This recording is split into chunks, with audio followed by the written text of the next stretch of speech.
प्राध्यापक सुषमा अंधारे यांनी सरन्यायाधीश भूषण गवई यांच्यावर गुटहल्ला करण्याचा जो प्रकार झाला आणि जो पूर्ण भारतामध्येच का जगामध्येच प्रकार सध्या तो प्रकाशित आहे, चर्चित आहे, यावर आपण इथे चर्चा करणार आहोत. प्राध्यापक सुषमा अंधारे यांनी या ठिकाणी म्हणताना एक शब्द वापरला की सरन्यायाधीश भूषण गवई पापी आहेत. आता पापी आहेत हे सुषमा अंधारेचे जे शब्द आहेत हे कोणत्या अर्थाने घेतलेले आहेत आपल्याला यासाठी सुषमा अंधारेंचा ते लेख वाचावा लागणार आहे.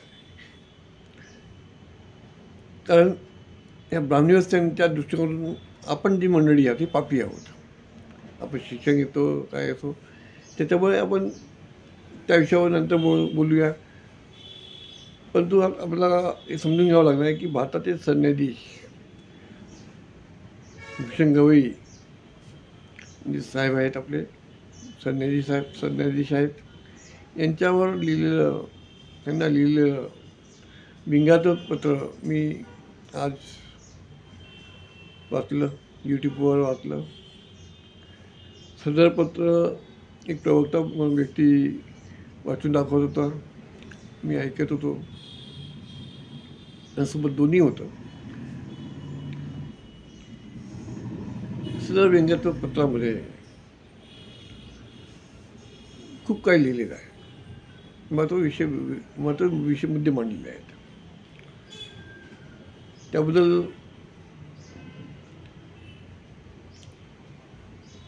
सुषमा अंधारे यांचं अभिनंदन करता आलं असतं, परंतु काही गोष्टी मनाला टाकल्या आहेत. सदर पत्रामध्ये ब्राह्मणी व्यवस्था यावर आरोप करताना बुद्ध फुले आंबेडकरी विचारवादी मान्यवर, बुद्ध फुले आंबेडकरी विचार मान्यवर आणि संघटना यांच्यावरही सुषमा अंधारे यांनी आरोप केलेला आहे. ती गोष्ट मला खटकली. बाकी ती लिहिलेली अगदी बरोबर आहे त्याचा, परंतु ही गोष्ट मला खटकली की बुद्ध फुले आंबेडकरी विचारवादी मान्यवर आणि संघटना यांनी त्याचा निषेध केला नाही असा त्यांनी आरोप केला होता. या गप्प बसलीत. हा जो आरोप आहे, हा आरोप कुठेतरी माणसाला वेदना करून गेला. ॲक्च्युली ही घटना घडली तेव्हा दुसऱ्या दिवशी मी ह्या विषयावर लिखाण केलं. माझा हिंदी लेख निषेध लेख आहे, मी निषेध केला आणि हिंदी लेख आहे माझा मीडियावर उपलब्ध आहे. आणि गवईवर जो गुटहल्ला झाला त्यामुळे समस्त भारतामध्ये जे प्रतिक्रिया सुरू आहेत, विविध राज्यामध्ये काही वकिलांच्या संघटनांनी त्या विरोध केलेला आहे, त्या व्यक्तीचा निषेध केलेला आहे. आणि खूप काही राज्यामध्ये पोलीस तक्रारी होत आहेत. मोठमोठे मीडियामध्ये यूट्यूबमध्ये सुद्धा चर्चा होत आहे आणि ज्या व्यक्तीने हे केलं त्या व्यक्तीची घोर निंदा होत आहे. तेव्हा जो आरोप सुषमा अंधारे यांनी केला तो आरोप कुठेतरी माणसाला वेदना करून जात आहे. आणि त्याचंच उत्तर हे सुषमा अंधारे यांना देण्याचा प्रयास आहे. कारण निषेध करणारी मंडळी फक्त आंबेडकरी बुद्धच नाही आहेत, ब्राह्मण मंडळी आहेत, अन्य कास्ट मंडळी आहेत, वकील मंडळी अन्य कास्टचे आहेत. म्हणजे जाती धर्म याच्या वर जाऊन याचा विरोध केला गेला आहे. जो व्यक्ती आरोपी राकेश किशोर तिवारी, ॲडव्होकेट राकेश, ज्यांनी जो बूट फेकून मारण्याचा प्रयत्न केला, तो ज्या फ्लॅटमध्ये राहतो त्या फ्लॅटच्या लोकांनी सुद्धा हा व्यक्ती कसा आहे याची कंप्लेंट मीडियावर त्यांनी शेअर केलेली आहे की हा व्यक्ती नालायक आहे आणि यांनी सर्वांचा दिला, फ्लॅटच्या सर्व लोकांना देतो आहे असा तक्रारसुद्धा त्या फ्लॅटच्या मंडळींनी त्यांनी तक्रार केली होती ती तक्रारसुद्धा व्हायरल केलेली आहे. म्हणजे सर्व जाती धर्म व्यक्तींनी त्या व्यक्तीच्या कृत्याचा निषेध केलेला आहे. मी आजच ती पोस्ट वाचली. मागील 4 दिवसापासून मी व्हायरल फिवरने आजारी आहे, अजूनही पूर्णपणे क्युअर नाही. आणि 2 दिवस तर मला बेडवर उठण्यासुद्धा कठीण होतं. इतकं व्हायरल, इतकं ताप होता मला. लिखाण करणं तर खूप दूरची गोष्ट आहे. तेव्हा आज थोडं बरं वाटतं, हलकं वाटतं म्हणून लिहिलं. आणि याच्यावर लिहिणं मला महत्त्वाचं वाटलं म्हणून आज तशी मानसिकता नव्हती आज लिहायची, पण तो विषय महत्त्वाचा वाटल्यामुळे लिहित आहे मी आणि बोलत आहे आपल्यासमोर.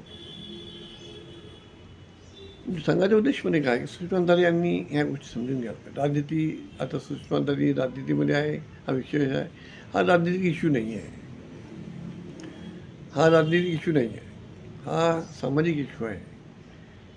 आणि या ठिकाणी लिहिताना आपल्याला सर्व अभ्यास करूनच लिहायला पाहिजे. व्यंग्यात्मक लेख चांगला आहे, परंतु हे त्यांनी जे आरोप अन्य मंडळ केले ते कुठेतरी माणसाला वेदना करणारे आहेत. प्रश्न आहे, जो नालायक व्यक्ती वकील राकेश किशोर तिवारी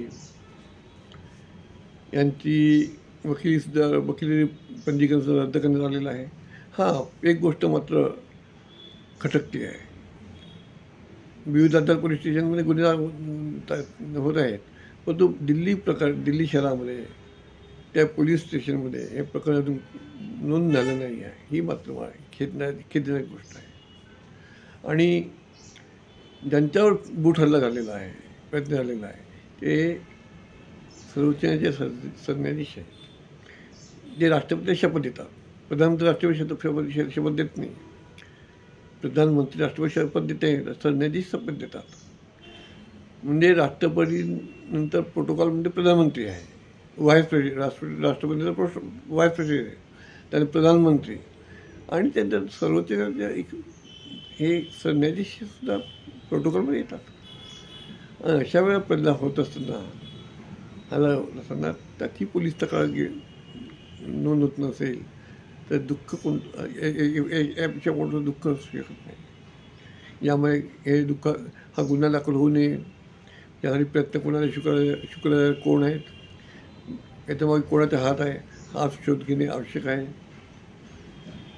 कारण अजूनपर्यंत पोलीस गुन्हा दाखल झालेला नाही. हा का झालेला नाही याचं कारण आणि याच्यामागे कोण आहे हे सुद्धा समजून घ्या. आपल्याला याच्यामुळे जाणे आवश्यक आहे. सुषमाजीला सांगावं लागणार आहे की ब्राह्मणी मानसिकता दृष्टीवर आपलं पत्र चांगलं जरी असलं आणि आपण त्यामध्ये पप्पी शब्द वापरलेला आहे. सध्याने म्हटलं की आपणही पप्पी आहात का, पप्पी का आहात, कोणाच्या दृष्टीने पप्पी आहेत, ह्या ब्राह्मणी वस्तीच्या दृष्टिकोन, कारण आपण संन्यासी झालात म्हणून पप्पी आहात, कारण तुम्ही बुद्धिस्ट आहात. ब्राह्मणी व्यवस्थेचे पोषक नाही आहात आणि तुम्ही संन्यासी झालेस म्हणून तू पापी आहेत. हा जो संदर्भ सुंदर मांडलेला आहे, व्यंगात्मक व्यंग केलेला आहे. त्याच्यावर सुषमाला अभिनंदन करता आलं असं. पण तिने जो आरोप तो त्यांनी जो मुद्दा बाजूला केला असता तो जो लेख आहे, व्यंगात्मक जो तक्रार आहे, ही खूपच छान झाली असते. असं आता ते असे सुधारण्याची गरज आहे. सुषमाताई आणि मी अजून एका व्यासपीठावर आलो नाही आहे आणि कधी आमची भेटही झाली नाही आहे. त्याच्यामुळे सुषमावरची व्यक्तिगत आमचे बोलणे झालेलं नाही आहे. भविष्यात कधी भेट होतील तर आम्ही या विषयात बोलू. तिने आपल्या लेखामध्ये गवईसाहेबांना काका शब्द वापरलेला आहे. त्यांचे म्हणजे आपल्या वडिलांसमानी त्यांना म्हटलेलं आहे. मी सुद्धा माझ्या लेखाचा शेवट तिने काकाहून केलेला आहे. मी सुद्धा माझ्या शब्दाचा शेवट हा माझी लहान बहीण म्हणून करतो आणि आपली रजा घेतो. न मुद्दा आहे. जय भीम, जय भीम, जय भीम.